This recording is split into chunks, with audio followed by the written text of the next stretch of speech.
Assalamualaikum warahmatullahi wabarakatuh. Kami dari mahasiswa STES Islami Village Kota Tangerang, Prodi Ekonomi Syariah semester 2, ingin menunjukkan sebuah video yang berisi tentang sejarah pemikiran ekonomi Islam. Ingin tahu seperti apa? Let's check it out.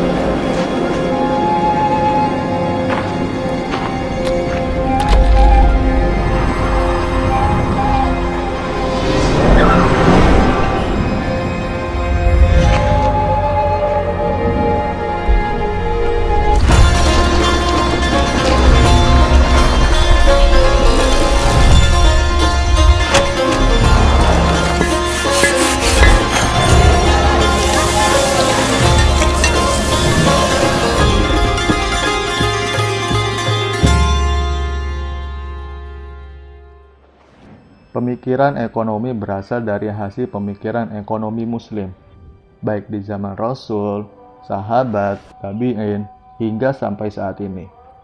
Penulisan sejarah pemikiran ekonomi Islam ini dilakukan berdasarkan dengan urutan waktu. Muhammad Najatullah Shiddiq menguraikan sejarah pemikiran ekonomi Islam ke dalam 3 fase. Fase yang pertama yaitu pada awal abad 11 Masehi. Letak dasar pemikiran pertama terdiri dari para fuqaha, para sufi, dan ahli filosof. Para pemikir ekonomi muslim mengacu pada sumber yang sama, yakni Al-Quran, As-Sunnah, dan ijtihad ulama. Berikut adalah tokoh-tokoh pemikir ekonomi Islam di fase yang pertama. Tokoh yang pertama yaitu Abu Yusuf, tahun 731 sampai 798 Masehi. Beliau adalah seorang hakim yang menekuni kebijakan ekonomi.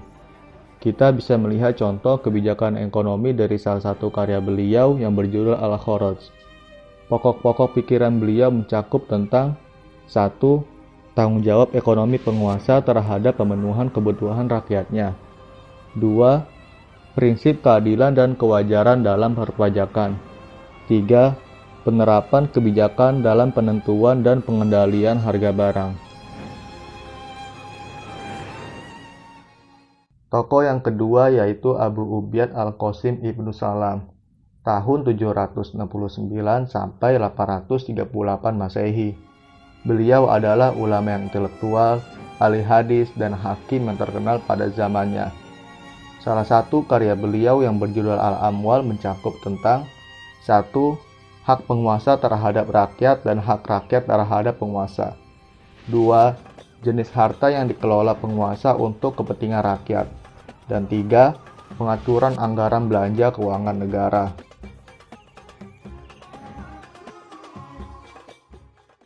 Tokoh yang ketiga yaitu Ibnu Miskawai, tahun 1030 Masehi. Ibnu Miskawai menyumbangkan pemikiran yang sangat luas dalam khazanah pemikiran Islam, di antaranya mengenai pertukaran dan peran uang. Ia mengamati bahwa manusia secara alami adalah makhluk sosial, tidak bisa hidup tanpa yang namanya kerjasama. Kerjasama inilah yang mendorong terjadinya pertukaran dinar, penilaian, dan penyimbangan. Fase yang kedua yaitu pada awal abad 11 sampai 15 Masehi. Pada fase kedua ini dikenal sebagai fase yang cemerlang, karena cendekiawan muslim di masa ini mampu menyusun suatu konsep tentang pelaksanaan kegiatan ekonomi yang berlandaskan Al-Quran dan hadis. Tokoh-tokoh utama dalam fase yang kedua ini ialah tokoh yang pertama yaitu Ibnu Taimiyah pada tahun 1263 sampai 1328 Masehi. Ibnu Taimiyah memfokuskan pemikirannya pada pondasi moral masyarakat.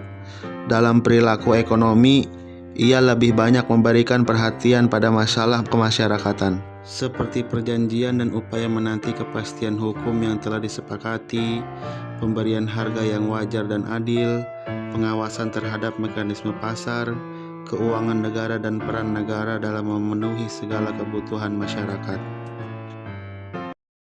Tokoh yang kedua yaitu Ibnu Khaldun pada tahun 1332 sampai 1404 Masehi.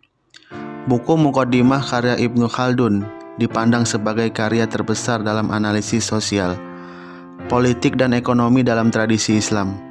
Buku ini menyajikan wawasan tentang pembagian kerja, harga produksi dan distribusi, perdagangan internasional, pembentukan modal dan pertumbuhan ekonomi, siklus perdagangan, kemiskinan dan kemakmuran, kependudukan, pertanian, industri dan perdagangan, serta pajak dan pengeluaran negara.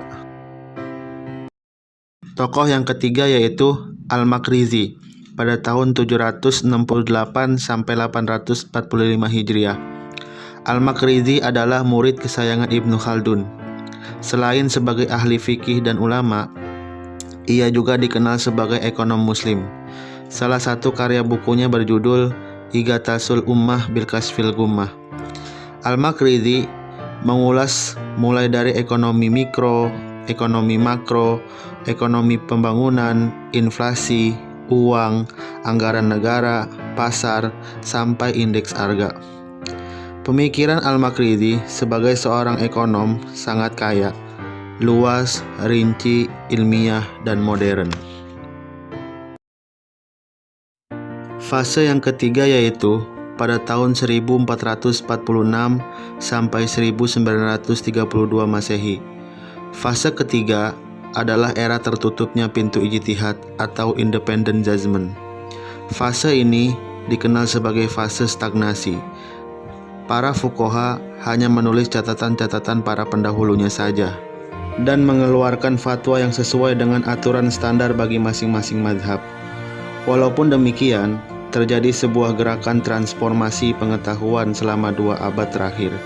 Mereka menyerukan untuk kembali kepada Al-Quran dan hadis sebagai sumber pedoman hidup.